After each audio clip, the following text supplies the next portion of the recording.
sheekadana leeyahay igu sawir halka ay ka soo bilaabatay halka ay ku socoto dhageystayaal badan aad dareynaya dad waxay leeyihiin hadalhaynta baraha bulshada ma sax ah ma arrin kala jirta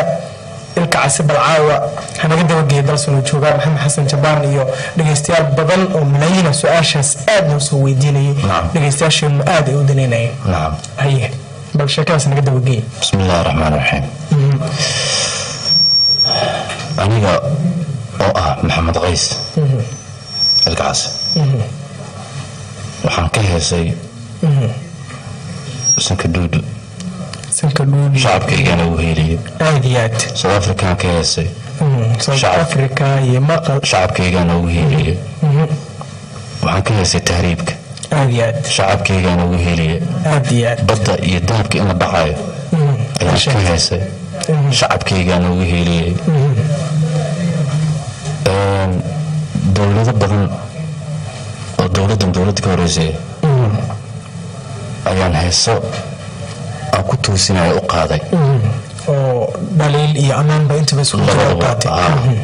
xasan sheekh markuu soo galay heesii aan u qaaday ee amaanta habaan hayaa aad iyo aad heesii aan ku dhaliilayna waan haynaa dowladda maanta jirta ee shanta Soomaali markii ay soo galaysay doorashadii ama campaignkii ilaahay baan kugu dhaarshay daacad baa tahay ilaahay baad ka cabsanaysaa qof bini aadamka ma cabsanaysaa waxaad ii sheegtaa hal fannaan oo Soomaaliyeed sheekada dabta gaaraysaa way horta kaftani baashaal beed hal fannaan oo waxaad ii sheegtaa campaignka igula jiray ama campaignki farmaajo ku jiray hal fannaan ii sheeg فنانين هل فنان او فيسبوك لايف سو غلا يشيك هل فنان او فرماجه ama shanta Soomaaliyeed ku taageeray oo kambeynkiisa ka qayb qaatay yishay hal fannaan oo xaaladda Soomaaliya ka jirta ka hadlay yishay fanaanka kaliya arrimahaas hal fannaan oo shacabka Soomaaliyeed oo hees u weeyay yishay oo caane astaghfirullah fartuun umar dib aan noqono South Africa hees bay ka qaatay aad iyo aad hees badan oo waxaa jira kuwa wadaniya oo la qaadi laakiin dowladan hadda dhisan waxaa jirta fanaaniintii runtii u ololeynay madaxweynaha hadda talada haya Cabdilaahi Farmaajo nacam dowladan hadda jirto nafteedana hore hadda ku sheegaya walaalkii Cabdinaasir aad iyo aad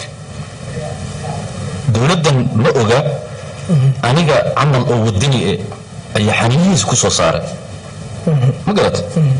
oo taageerayaashaada iyo dadka asxaabta ala tahay aad ku dhiirigelisay in campaignka ay qayb ka qaataan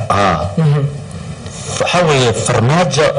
iyo dowladda qof laga xiga malaha waayahay soma aan ku dhameystay walaalkay markii farmaajo saa loo doortay fannaan walba dhaxda soo xirtay oo heeso badan loo qaaday maha brother baba qaar dhulka isla dhacay brother hogaya baaye ayaa bilaabay heeso ma qaadan aniga heesii aan qaaday ma soo daani hataa magarad heesayga dib baan u dhigay waxaan dhahay maanta aniga guushi aan rabo waa gaare aad iyo aad oo qofkii aad lahayd aniga waliga dalka u baahan yahay madaxweyne noqday meeshii aniga heesi lahayn fanaaniinta kale ta ayaa dhaxay aad iyo aad markaan qaatay brother wajiib min guuleystana aad iyo aad waan imaaday ujeedkaagu waa gaartay listen dadka qurbaha jooga ayaga xamar ma joogaan Puntland ma joogaan Khartoum State ma joogaan Jubaland ma joogaan waxay joogaan qurbaha joogaan wax xaaladda maanta jirto meediada kala socdaan aad iyo aad samaana u arkaan wax meediada maanta la soo gelinayo laakiin xaaladda taagan maanta ma jiraan aniga maanta haddaan anu madaxweynahaaga haddaan maanta sawir kula galo wadaniga weyn maxamed aan sawir la galo maxamed cajiib aan sawir la galo oo qof walba oo Soomaaliya aan sawir la galo oo aan u ballan qaado in aan wax u qabto aan waxban u qabanin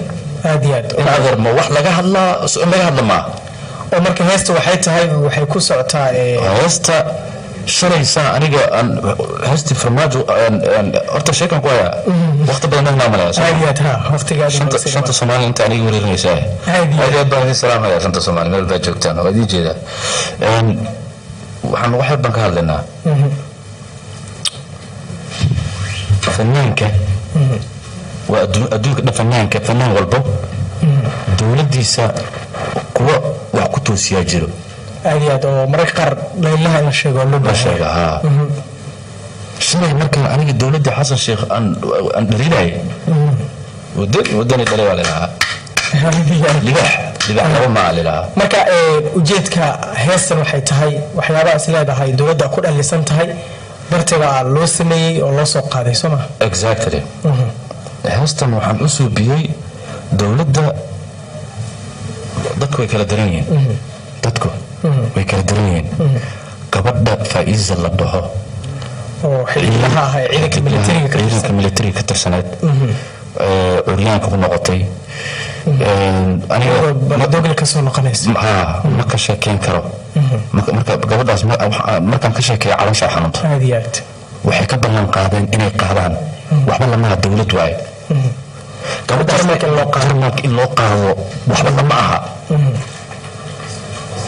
laakiin marka ilaahay yiraahdo ay gabadha la qaadaya ma garat waayahay marka waxay ku timid gabadhaas ayaga waa kala daran yahay ku dhahay meeshan qorshayaasha cunug ku qabato iyada tarq la dheelaysa brada iyada tarq la dheelaysa aad ma santaa ilka asiga ku mahad celinayna